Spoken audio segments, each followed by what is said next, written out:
Hallelujah, Hallelujah,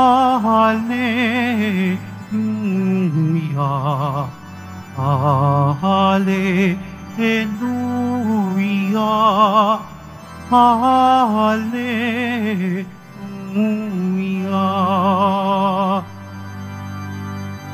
Sa poon ay manatili, siya'y sa atin lalagi, mamumungang malwalhati.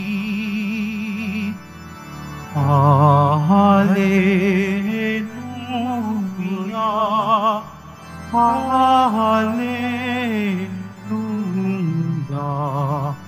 Hallelujah, Hallelujah.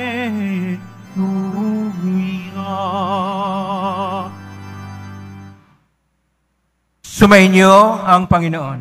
At sumayo rin. Ang mabuting balita ng Panginoon ayon kay San Juan. Papuri sa iyo, Panginoon. Noong panahon yon, sinabi ni Jesus sa kanyang mga alagad, "Ako ang tunay na puno ng ubas, at ang aking Ama ang tagapag-alaga."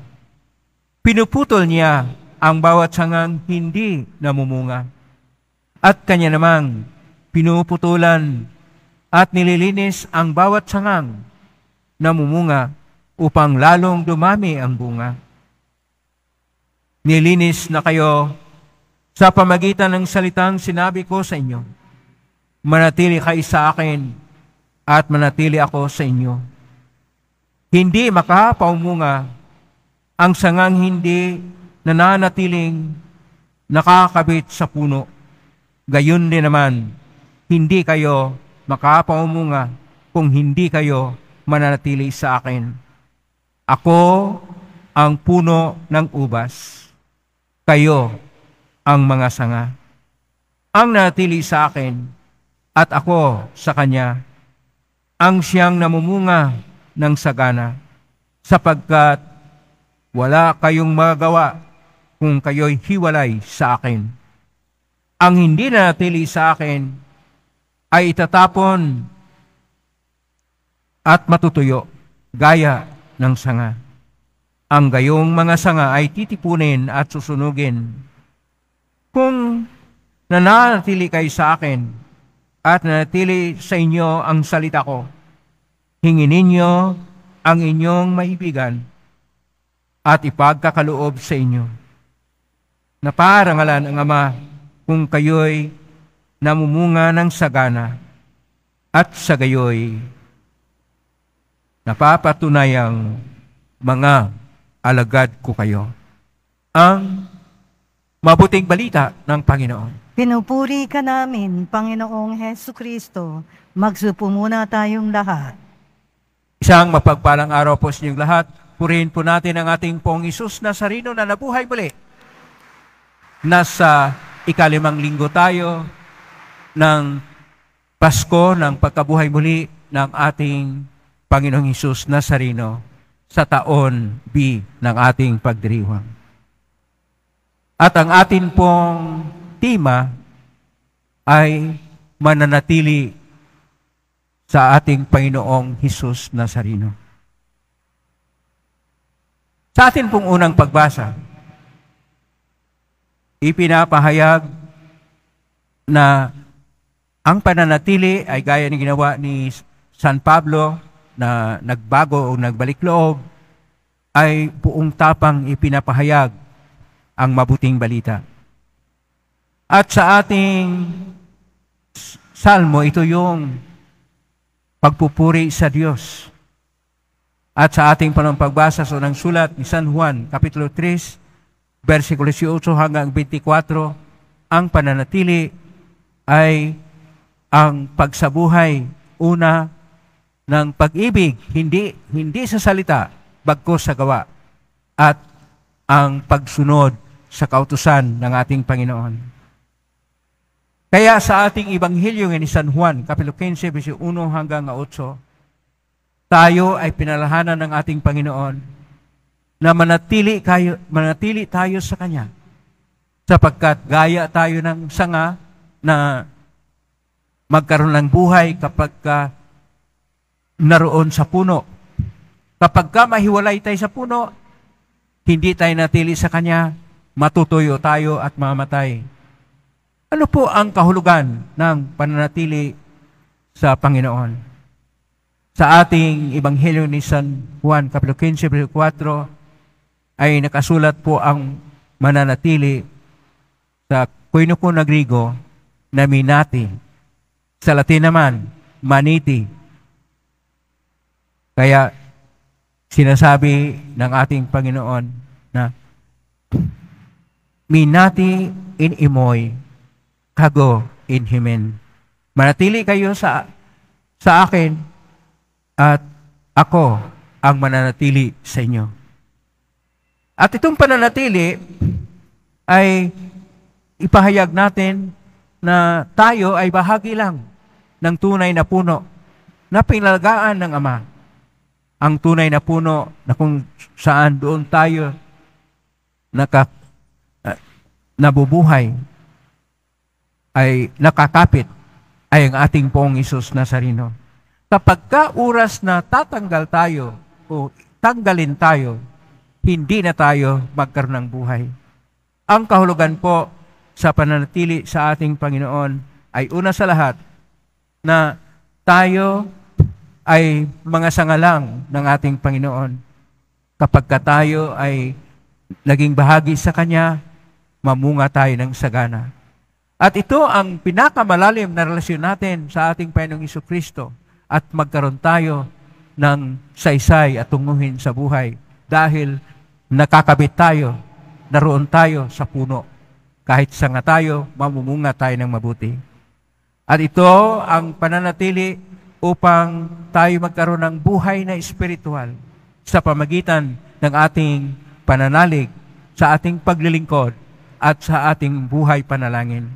Kaya kailangan tayo na dapat ating tanggapin na nakadepende ang ating espiritual na buhay sa pamagitan ng ating Panginoong Hesus. Kaya ito po ay ang paggawa natin ng isang pagtingin ng panibagong bisyon ng isang Kristiyano na ating ayusin, sinupin ang ating bisyon, ang ating paningin bilang Kristiyano. Na atin pong iwaksi at tanggalin ang lahat ng mga limitasyon na o tinatawag ng mga hadlang upang tayo mapalapit sa ating Panginoon. At pangatlo, hayaan po natin na may payag ang ating paging imahin at larawan ng Diyos sa pamagitan ng ating paggawa ng gaya ng ginawa ni San Pablo, buong tapang na ipinapahayag at nagsasaksi sa Ebanghelyo. Kaya ang pagkaroon ng panatili sa ating Panginoon ay una sa lahat na atin pong hayaan ang Espiritu Santo ng ating Panginoon na siyang maghimok sa atin sapagkat nakadepende tayo sa Kanya, kailangan tayong maglalakad sa ating pananalig at panampalataya na ginagabayan ng Espiritu ng Diyos. At pangalawa, na dapat kailangan tayong aangat sa ating buhay. At aangat tayo kapag i-focus natin ang ating panahon, di kalidad na panahon, ang ating enerhiya sa salita ng Diyos at kung paano natin ito pag-aralan, pagninilayan at ating gawing gabay sa ating pagsaksi sa buhay sa pamamagitan ng panalangin na ginawa nating taimtim, sa panampalataya na ginawa nating marublob, at sa pagnilay-nilay, pagbulay-bulay upang lalo pang mapalalim ang ating ugnayan sa Diyos. At pangatlo, na tayo ay makilahok sa misyon ng simbahan sa iba't ibang mga paraan. Anuman ang ating maibigay na panahon o kakayahan ay atin kong ibigay upang tayo ay mananatili sa Panginoon. At handa po tayong magkaroon ng pag-ayuno at pawang gawa, paglilingkod at pagsasaksi sa buhay panampalataya. At hayaan po natin na ang salita ng Diyos At ang pag-ibig niya sa atin ay mamunga sa buhay natin sapagkat ito po ay ang ating pagbabago ng ating relasyon sa ating Panginoong Diyos. Kailangan tayo na maging matibay sa ating relasyon sa ating Panginoong Diyos, sa ating kapwa-tao, lalo na sa pamilya at yung mga kasamahan natin sa buhay. Kailangan natin na magkaroon pa ng tunay na pagkilala na hindi po tayo maliligtas, hindi po tayo magkaroon buhay na ganap at ikasiyasya, hindi po tayo makapunta sa langit kapag hindi ay tayo maugnay ng malaliman sa ating Panginoong Hesus at maugnay tayo kung tayo ay nabubuhay sa Kanyang pag-ibig, sinusunod natin ang Kanyang mga kautusan at tayo ay namuhay sa isang malalim at marugdog na pagsasaksi sa ating pananalig o sa ating panampalataya sa Panginoon. Na ito ay mangyari lang kapag ipinapahayag rin natin sa iba ang ating pananalig. Sapagkat ang panampalataya na hindi natin ipinapahayag ay hindi mamumunga at hindi lalago. Ngunit ang pananalig at panampalataya na tayo nagsasaksi, ipinapahayag natin sa iba at ipinapahayag natin sa ating buhay na ang ating karakter ay mabuti at tayo nagbabago at ang ating pamaraan ay mabuti. Napahayag natin na tayo'y nanatili sa Diyos. Manatili siya sa Kanya at siksik, liglig, nag-umapaw na biyaya na mula sa Diyos ang sumasa atin. Amen? Purihin natin ang Diyos.